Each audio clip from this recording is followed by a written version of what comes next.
사랑하는 은혜와 진리 장로교회 교우 여러분, 어젯밤도 평안하셨습니까? 오늘도 십자가의 은혜를 아는 자답게 십자가의 사랑을 전하며 살아가는 저와 여러분이 되시기를 주님의 이름으로 축원합니다. 오늘 새벽에 만나 보면은 마태복음 19장 1절에서 12절입니다.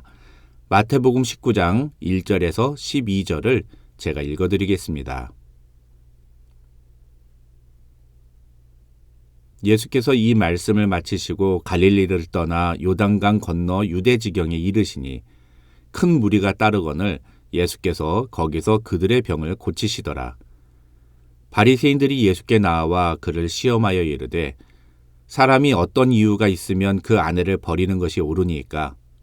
예수께서 대답하여 이르시되 사람을 지으시니가 본래 그들을 남자와 여자로 지으시고 말씀하시기를 그러므로 사람이 그 부모를 떠나서 아내에게 합하여 그 둘이 한 몸이 될지니라 하신 것을 읽지 못하였느냐?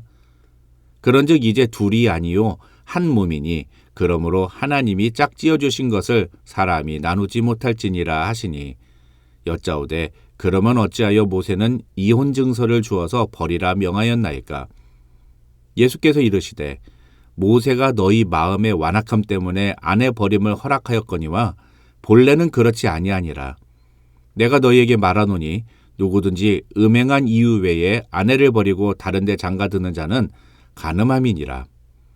제자들이 이르되 만일 사람이 아내에게 이같이 할진대 장가들지 않는 것이 좋겠나이다. 예수께서 이르시되 사람마다 이 말을 받지 못하고 오직 타고난 자라야 할지니라. 어머니의 태로부터 된 고자도 있고 사람이 만든 고자도 있고 천국을 위하여 스스로 된 고자도 있도다. 이 말을 받을 만한 자는 받을지어다. 오늘과 내일 우리가 다룰 마태복음 19장은 20장과 함께 시간적으로는 예수께서 십자가에 달려 돌아가시기 6개월 전에 그리고 장소적으로는 유대 지역에서 예수님이 하신 일과 말씀들이 기록되어 있습니다. 1절을 보면 마태는 예수께서 이 말씀을 마치시고 갈릴리를 떠나 요단강 건너 유대 지경에 이르셨다고 말하는데 사실 예수님은 공생의 기간 중에 총 3번 유다 지역을 방문하셨습니다.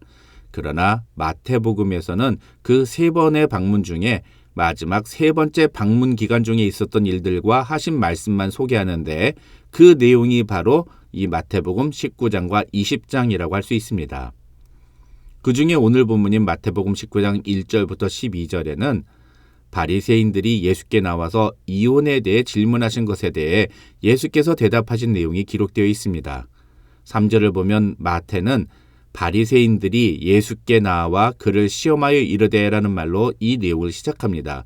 즉 바리새인들이 예수께 질문한 이 이혼에 대한 문제는 예수님을 시험하기 위해 던진 질문이라는 것입니다. 그런데 여러분, 사실 바리새인들은 이혼에 대해 질문하지 않았습니다.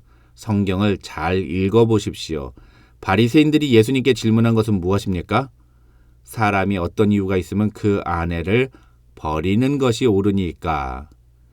바리새인들은 지금 어떤 경우에는 이혼이 가능하냐를 묻는 게 아니라 자기 아내를 버릴 수 있는 경우는 어떤 것들이 있느냐고 묻는 것입니다. 이혼과 아내를 버리는 것은 전혀 다른 것입니다. 바리새인들이 예수께 이런 질문을 하는 것은 그만큼 당시 사회에서는 남편이 아내를 버리는 일이 드물지 않았음을 보여주는 반증이라고 학자들은 설명합니다. 그래서 마태복음 5장 31절과 32절을 보면 예수님도 누구든지 음행한 이유 없이 아내를 버리면 이는 그로 간음하게 함이라고 말씀하시면서 남자들이 아내를 함부로 버리는 것을 금지하셨습니다. 예수님의 이 말씀은 신명기 24장 1절에 기록된 사람이 아내를 맞이하여 데려온 후에 그에게 수치되는 일이 있음을 발견하고 그를 기뻐하지 아니하면 이혼 증서를 써서 그의 손에 주고 그를 자기 집에서 내보낼 것이라는 율법에 대한 해석이었습니다.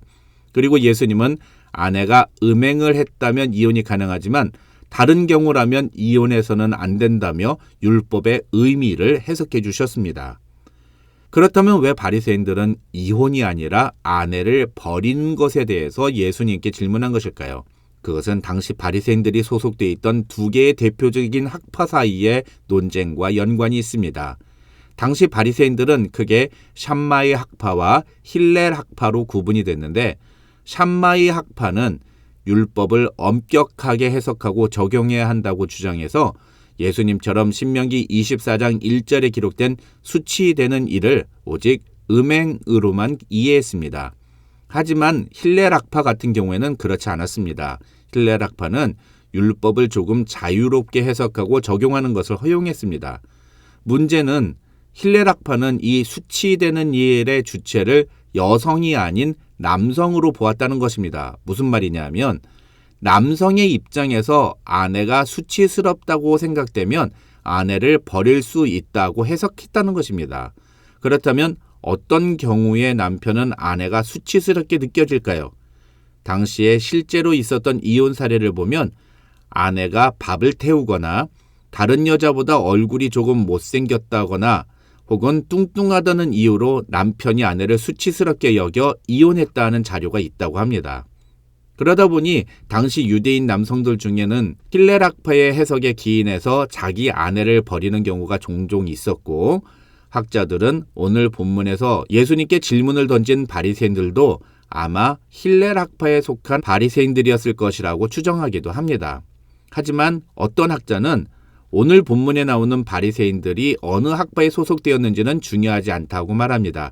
왜냐하면 그들에게 중요한 것은 예수님이 어떻게 대답하느냐고, 그 대답에 따라 예수님을 함정에 빠뜨리는 것이 그들의 의도였기 때문이라는 것입니다.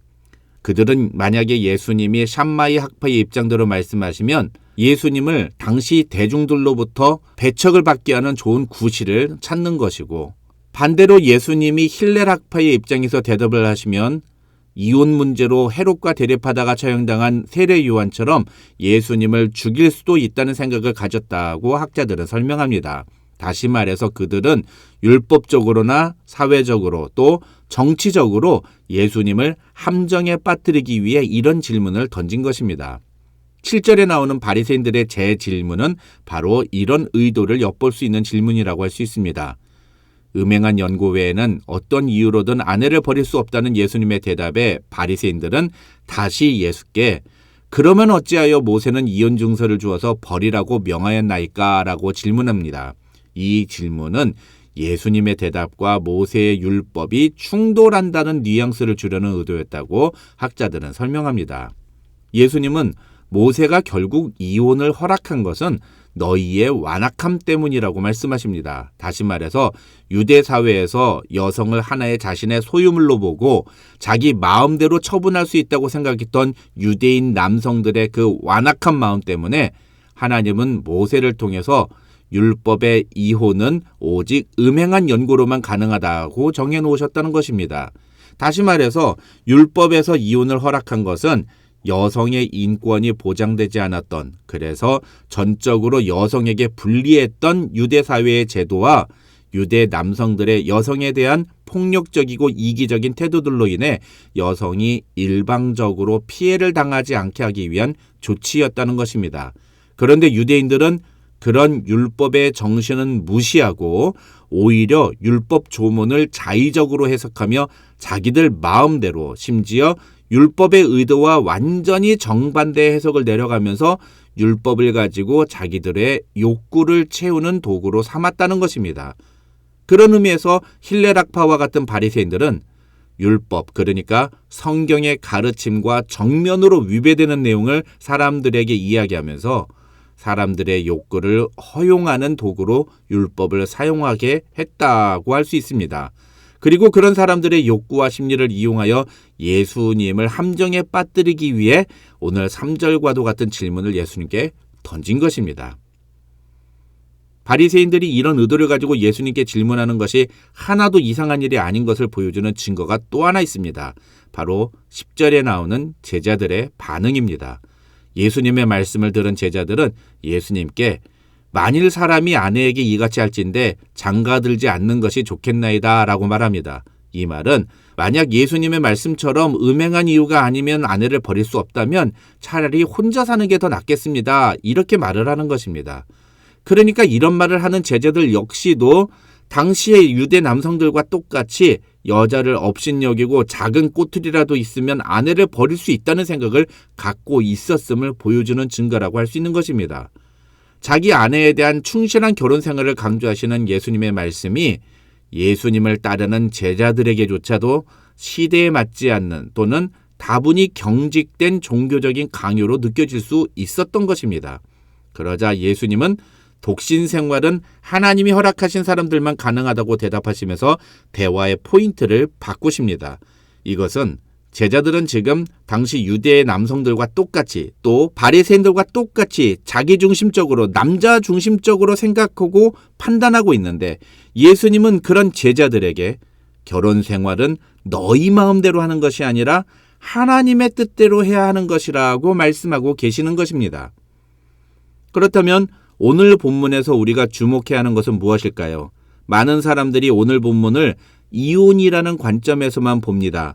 그러나 사실 그보다 더 중요한 것, 아니 오늘 본문이 우리에게 제시하는 진짜 메시지는 자기 목적을 이루기 위해 율법을 자기 마음대로 이용하는 유대인들의 태도입니다.